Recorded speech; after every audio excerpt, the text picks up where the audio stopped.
aqui. E aí, a glutinina, no caso do tipo AB+, ele tem alguma? Vocês olharam? Buscaram? Ele tem alguma glutinina, sendo que ele tem todas as estruturas de membrana?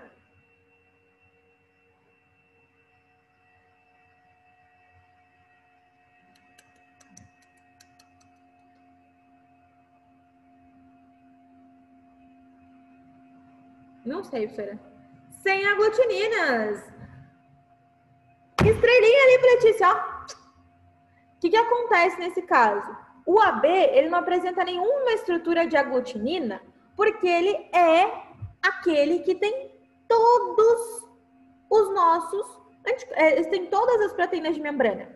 Se ele tem todas as proteínas de membrana, como é que ele vai produzir uma estrutura que vai combater ele mesmo?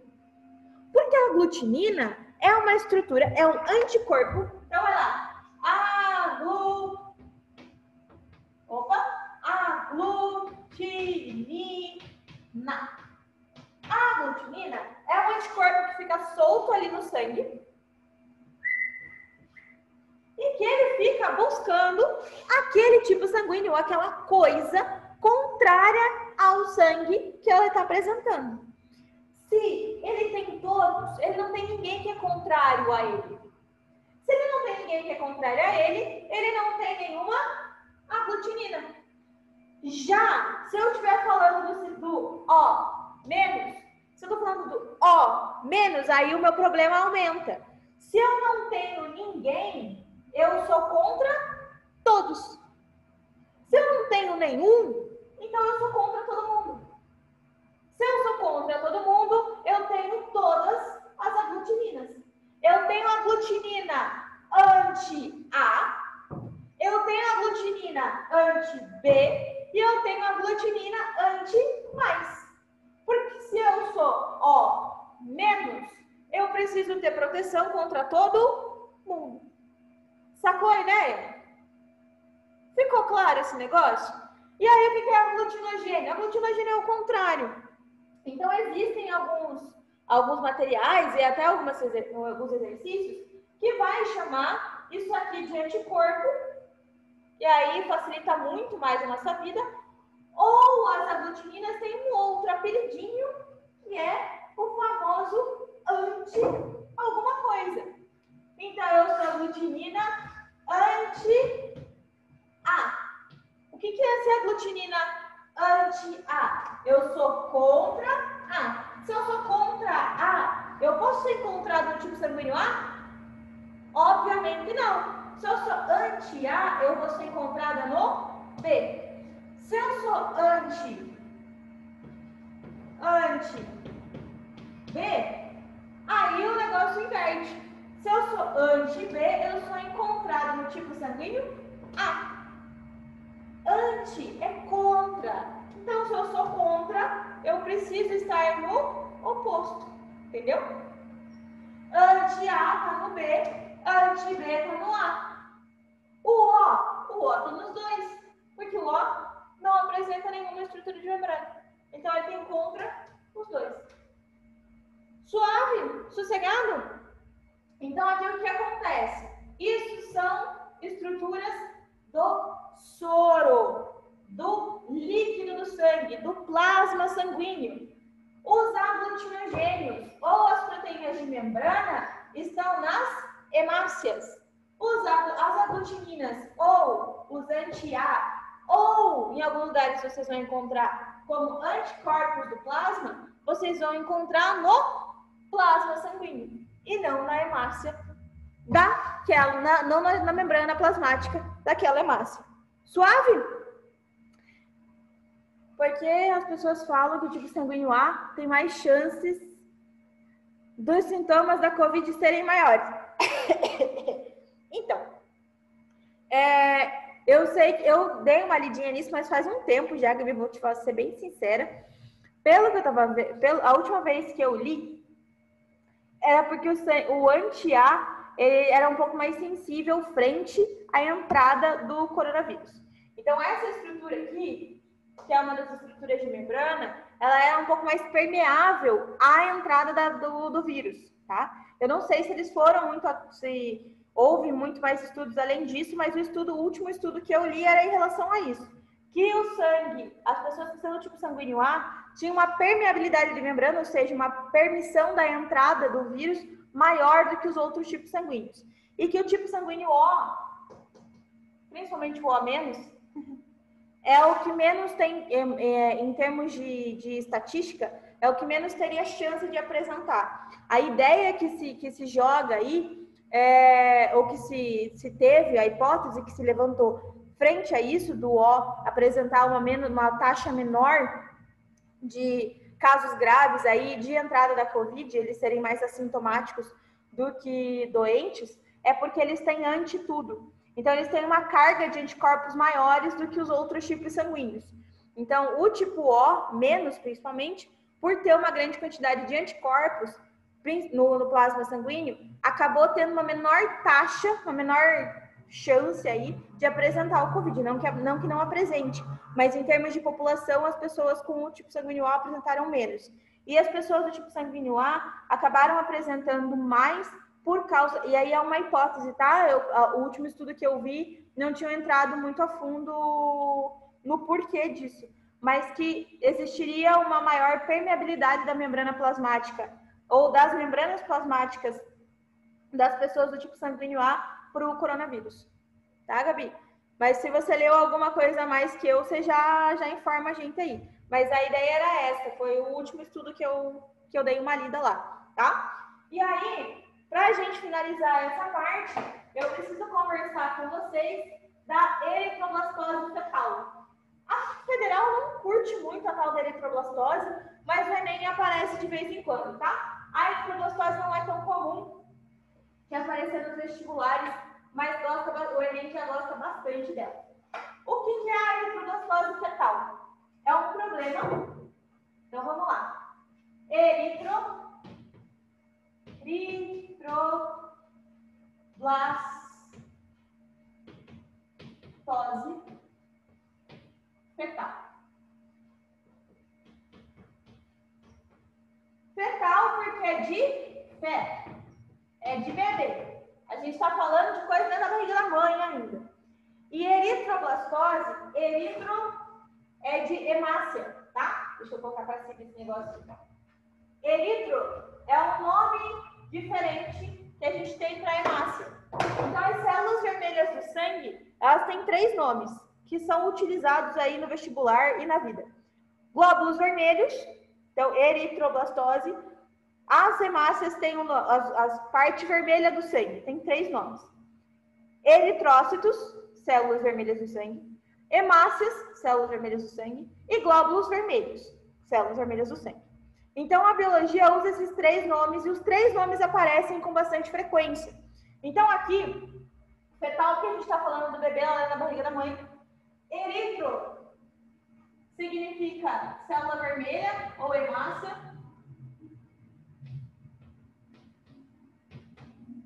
E blastose é destruição. Ou tem uma relação, o nome tem uma relação com destruição.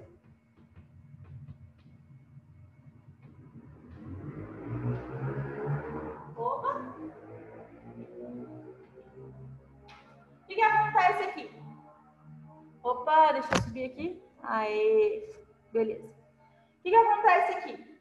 A eritroblastose fetal é quando a mãe, principalmente mães do tipo sanguíneo O-, que não possuem nenhum aglutinogênio, que não possuem nenhuma estrutura de membrana na sua hemácia, e, por consequência, apresentam todas as aglutininas,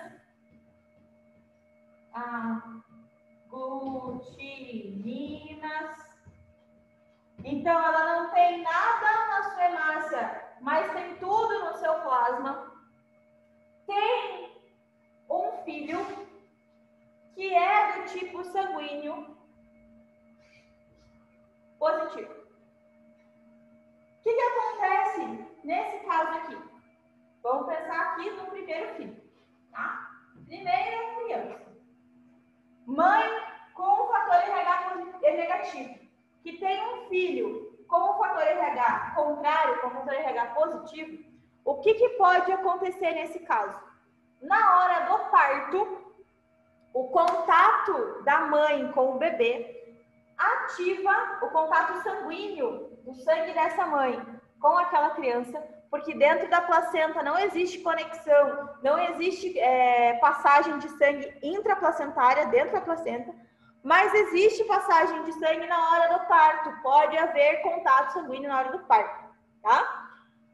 O que acontece nesse caso aqui? Essa mãe, tendo a primeira criança com fator RH positivo, se não tiver um acompanhamento médico aí, não tiver o pré-natal bem feito, e essa mãe tiver um parto que tenha contato sanguíneo lá no parto entre a mãe e o primeiro filho, o que acontece é que esse primeiro filho ativa os anticorpos da mãe e faz com que esses anticorpos sejam reproduzidos e produzidos dentro do plasma dela. O que acontece no segundo filho? Numa segunda criança. E aí a gente vai ter um problema. Se essa segunda criança também for do fator RH positivo, esta mãe, que no primeiro parto teve os seus anticorpos ativados por esse filho, agora tem um monte de anticorpo contra o segundo filho. Ela não tinha no primeiro filho esses anticorpos ativados, porque não teve contato sanguíneo entre a mãe e a criança durante a gestação. Mas, na segunda gestação, aquela criança ali, se na hora do parto não foi um negócio, não teve um acompanhamento, e aí se fez com que aquela criança de fator RH positivo surgisse? Ah, tá bom. Ah, obrigada. Tá bom. Tá bom, obrigada. Então, olha, Julie. O que acontece com essa segunda criança aqui? Ah, não tem contato sanguíneo? Não tem contato sanguíneo. Mas anticorpos passam pela via transplacentária. E aí o que aconteceu? Nessa primeira gestação aqui, essa criança aqui que ativou os anticorpos da mãe, agora essa mãe tem anticorpos ativados no plasma contra a segunda criança. E aí o que esses anticorpos vão fazer? Esses anticorpos vão combater os eritrócitos do feto. Por isso, eritroblastose fetal. Quando o segundo filho sai com o fator RH contrário ao da mãe, sendo o primeiro filho do fator RH contrário ao da mãe, os anticorpos maternos estão ativados e fazem com que os anticorpos que o corpo da mãe, o sistema imune da mãe, comece a combater as células sanguíneas do segundo filho do feto. Tudo bem? Então, isso é eritroblastose fetal. Quando eu tenho as células maternas, os anticorpos maternos, combatendo as células vermelhas, as células as hemácias, os eritrócitos, lá do segundo filho, ainda dentro da barriga da mãe. E isso pode gerar aborto, inclusive no começo aí da gestação, tá? Pode gerar aborto porque aquela criança não vai ter vaso sanguíneo, não vai ter sangue aí circulando dentro do corpo, porque o corpo da mãe está combatendo aquelas células vermelhas do sangue. Tudo bem, galerinha? Até aqui, sossegado? Estamos conversando na mesma língua? Vocês me contam aí. E uma coisa que eu queria saber de vocês depois, no final da aula, se vocês preferiram aqui ou se vocês preferiram com os slides, tá? Aí vocês me contam aí o que vocês preferem e daí a gente vai se adaptando. Fechamos a primeira aula aí da apostila, da aula 5. Vou falar da aula 6 agora. Falamos de tudo que tinha para falar do sangue. E agora a gente eu vou continuar usando o sangue como um exemplo, só que agora é para a gente trabalhar com a segunda lei de Mendel, tá? Segunda lei do padre.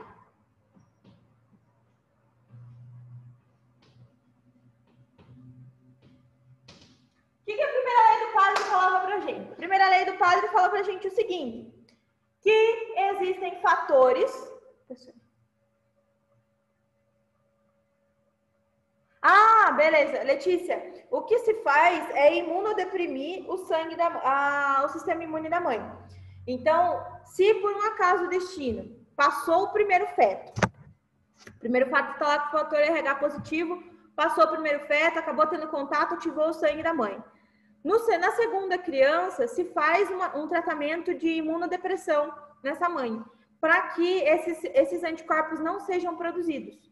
Mas isso precisa ser descoberto no início, tá? Se não for descoberto no início, daí é um pouco mais complicado. Mas hoje se tem bastante tratamento, é um tratamento relativamente simples, que é de parar o sistema imune da mãe, para que esse sistema imune não consiga produzir anticorpos suficientes para matar ou para destruir as células vermelhas do sangue da criança, tá? Mas hoje se consegue fazer. Então, quem tem fator RH negativo aí, principalmente quem é O negativo, tem que tomar bastante cuidado quando decide engravidar por causa desse tipo de coisa. Porque realmente é um problema que a gente só percebe ou que só é percebido nos pré-natais daí, tá?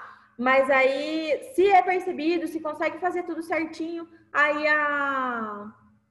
se imunodeprime a mãe, não deixa com que esses anticorpos se reproduzam em grande quantidade, e aí ele não consegue ter força suficiente para atacar a criança dentro da barriga ainda. Tá bom, Letícia? Então, olha lá. Ó, então você me pergunta aí de volta que a gente está em frente. Na segunda lei de Mendel, ele fala o seguinte, que os genes se segregam de formas independentes. E aí a gente precisa diferenciar a primeira da segunda lei para entender que lá na primeira é muito, muito, muito comum, galerinha. Lá na segunda fase, principalmente quem tem segunda fase de biologia, surgiu umas perguntas assim, tá? Umas perguntas capciosas. De fazer essa diferenciação entre primeira e segunda lei, ou até na primeira fase, faz tempo que não cai nada teórico de genética, tá? Então é bom a gente ter cuidado com esse tipo de coisa. A primeira lei do padre, a primeira lei de Mendel, fala o seguinte, que existem fatores que determinam características nos seres. E esses fatores são intrínsecos ao ser. Então, o Mendel, ele nem falou de gene, porque o Mendel não existia conhecimento de tecnologia suficiente para determinar, ele não sabia nem que DNA existia, entendeu? Mas ele falava que existiam fatores, esses fatores eram maternos e paternos, ou dos parentais, daqueles anteriores a eles, que iriam determinar as características nos indivíduos. Lá na segunda lei de Mendel, e aí tá aí o grande pulo do gato que todo mundo confunde, a segunda, isso aí eu tô falando porque tem gente que se formou em biologia que eu conheço que ainda confunde primeira com segunda lei de Mendel, tá? Então, na segunda lei de Mendel, ele vai falar de fatores, só que ele vai falar de fatores que se segregam independentemente. Só que para fatores se segregarem independentemente, eu tenho que ter dois fatores no mínimo, entendeu? E esses fatores são os genes, que é diferente dos alelos. Então, alelo é a estrutura, são formas diferentes de um mesmo gene. Quando a gente fala de segunda lei, eu estou falando de genes diferentes. E esses genes diferentes podem possuir mais de um alelo também. Então, a gente falou aí até agora de um gene. A gente trabalhava com um gene. Agora, a gente vai trabalhar com 2 genes, 2, 3, 4, 5 genes, dependendo da condição que a gente está trabalhando, dependendo da questão que vai apresentar para a gente. Só que, para eu falar de segunda lei de Mendel, eu obrigatoriamente tenho que falar de genes diferentes. Porque eu não tenho como segregar, eu não tenho como separar de forma independente genes iguais. Genes iguais, alelos diferentes. Genes iguais não se segregam pela segunda lei de Mendel. Não cabe à segunda lei de Mendel falar de genes iguais. Cabe à segunda lei de Mendel falar de genes diferentes. Ou seja, eu estou falando de duas estruturas, duas coisas, duas características. Essas características são distintas, geram fenótipos diferentes. E são independentes entre elas. Então, a segunda lei de Mendel fala pra gente assim, ó. Segregação, ou seja, separação independente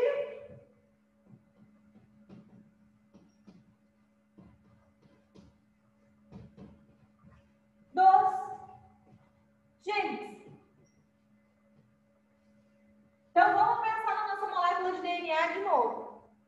Vamos lá, de novo. Eu tenho lá dupla fita. Vou pensar no cromossomo, tá, galerinha? Vou desenhar um cromossomo aqui já. Aquele em formato de X que a gente está acostumado a ver na abertura do Fantástico. Então, olha lá. Gene, um cromossomo, milhares de genes. Esse cromossomo, na hora da meiose, está duplicado, ou seja, ele tem duas pernas. Eu tenho aqui e eu tenho aqui.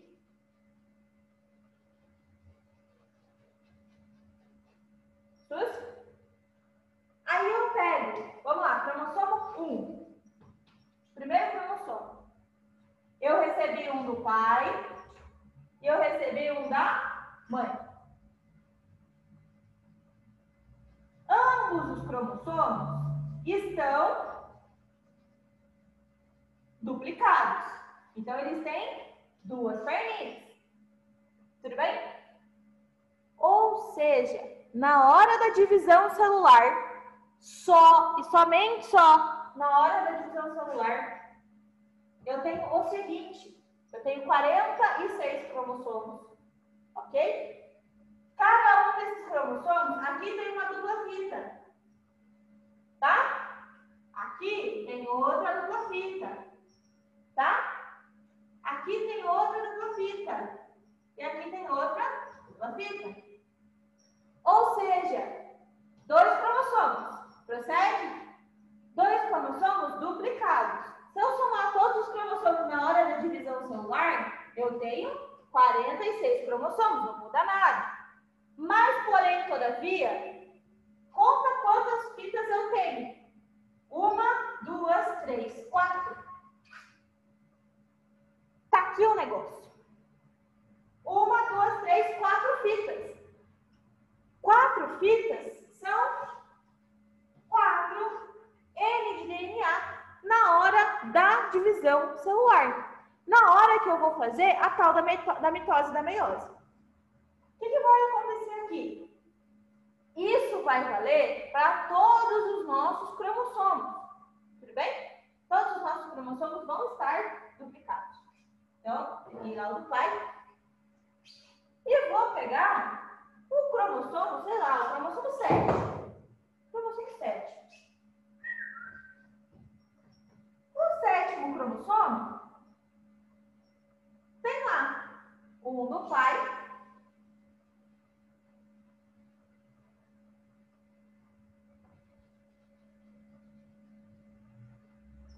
Da mãe.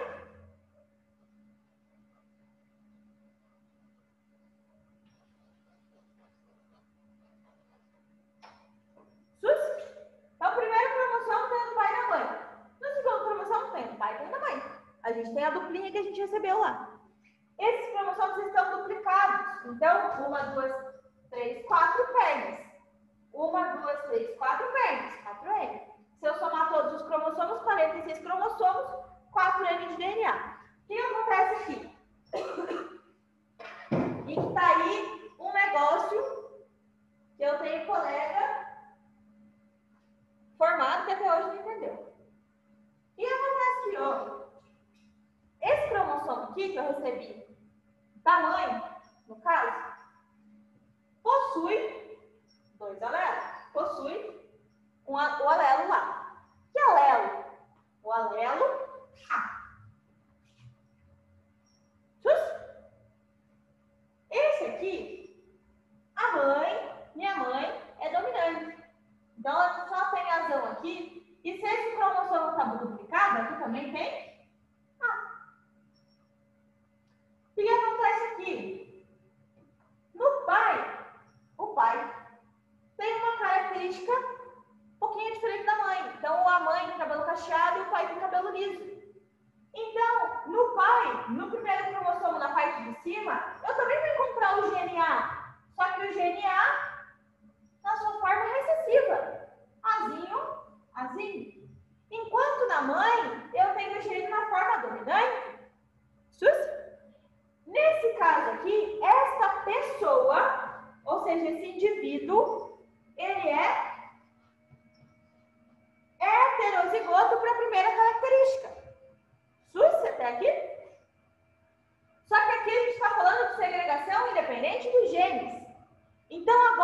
olhar para um gene que está em outro cromossomo, que ele vai determinar uma outra característica. E aí eu vou olhar aqui para baixo, no cromossomo 7, do meu papai, eu recebi a característica dominante, sei lá, tamanho do dedão do pé. Tamanho do dedão do pé é uma característica dominante que faz o dedão ser grande, sei lá. Do pai eu recebi dominante. Se esse cromossomo do pai está duplicado, significa que nessa outra perninha aqui tem o mesmo gene. Só que o dedão do pé da minha mãe é pequenininho. Então aqui, ó, eu tenho um alelo diferente. Bezinho. Do pai é grandão, da mãe é pequenininho. O que acontece aqui, ó? Se a da mãe está duplicado, então aqui também tem um bezinho. Para a segunda característica, este indivíduo também é recessivo. Ele também é heterozigoto. Tudo bem? Então aqui eu estou falando de dois genes. O gene formato do cabelo, que nesse caso ele é azinho, e eu tenho um segundo gene que é tamanho do dedão, que também é heterozigoto. Ou seja, este indivíduo que a gente está falando aqui, ele é, para essas duas características, um duplo heterozigoto. Ele é azinho, bezinho, porque essas duas características são características distintas. E olha o detalhe da segunda lei de Mendel. Elas estão em cromossomos diferentes.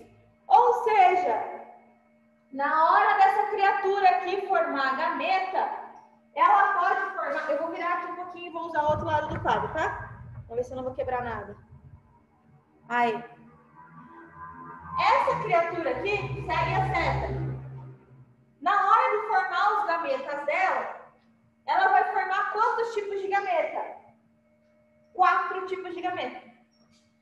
E aí está o grande detalhe da segunda lei de Mendel. É a gente entender quais são os gametas que esta pessoa vai produzir, dependendo das suas características genéticas.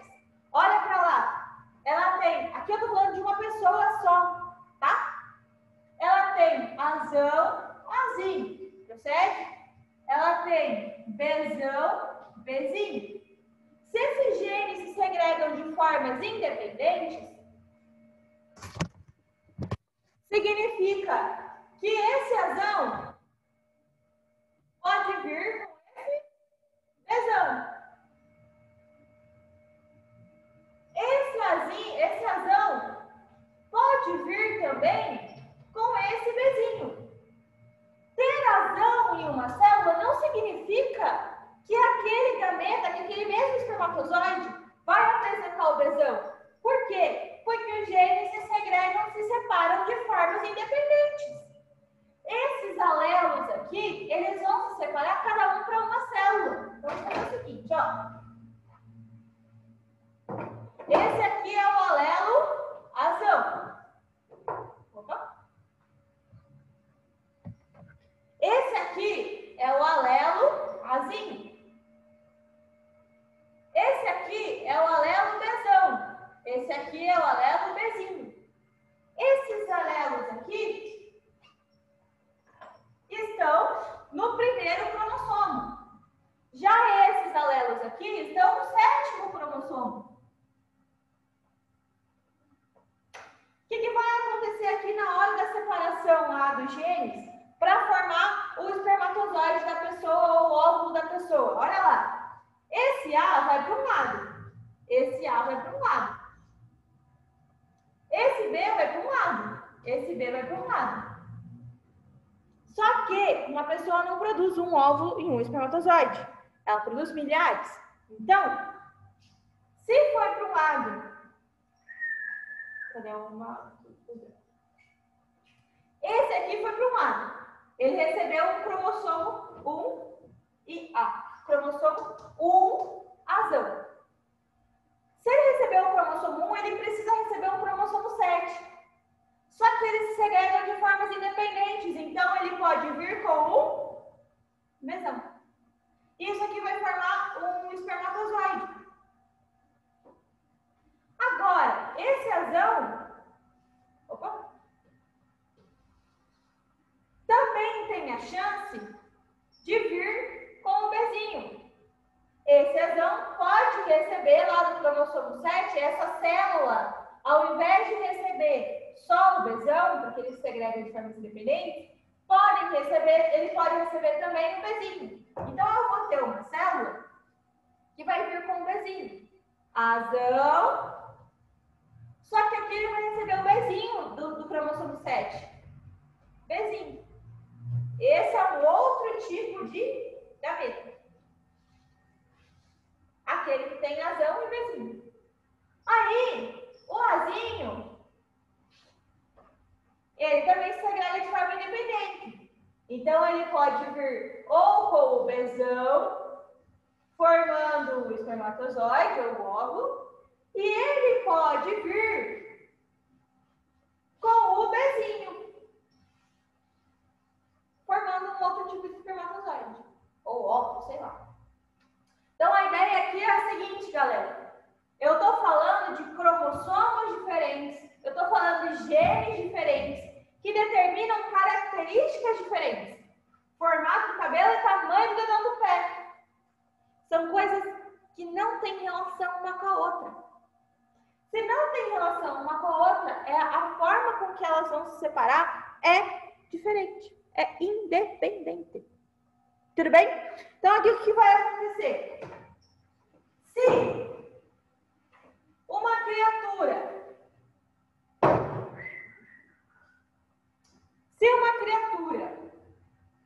do tipo azão, azinho, besão, bezinho, casar com uma criatura do tipo azão, azinho, besão, bezinho, qual é a chance da criança, ou seja, da prole desse casal, sair de cabelo cacheado, ou seja, azão qualquer coisa, e que agora eu quero duas, e a chance de ter o dedão do pé pequeno. Então, o dedão do pé pequeno é bezinho, bezinho. Então, vamos lá. Azão qualquer coisa e bezinho, bezinho.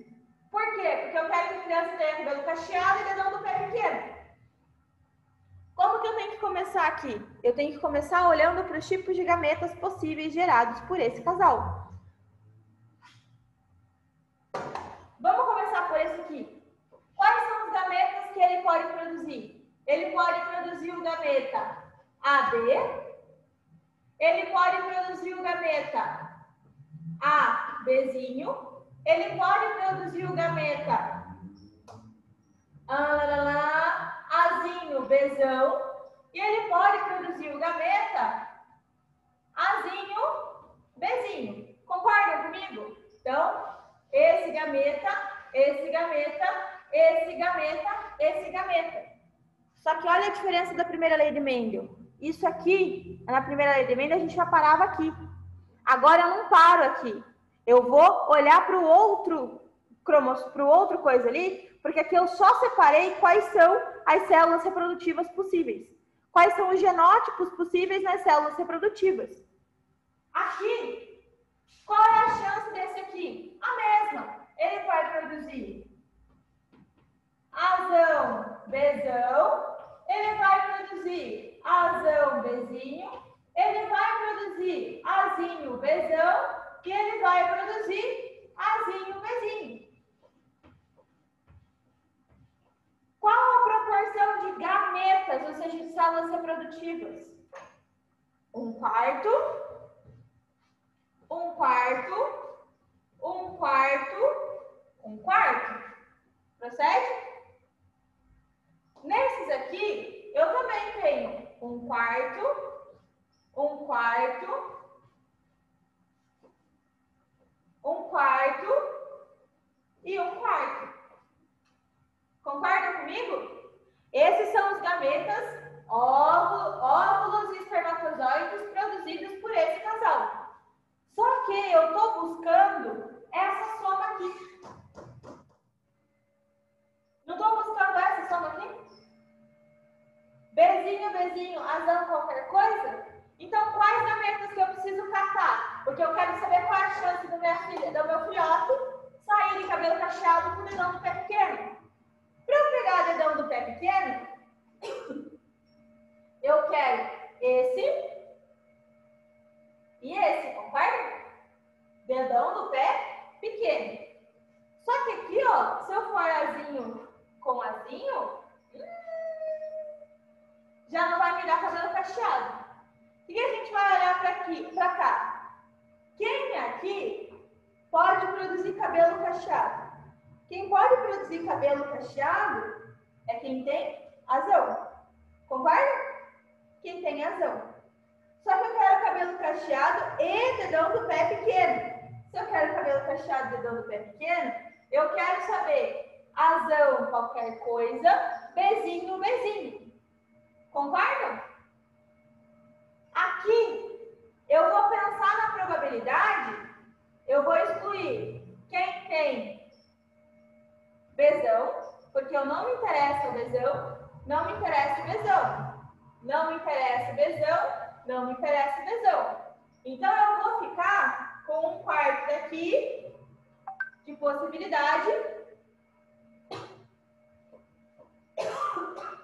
Tá?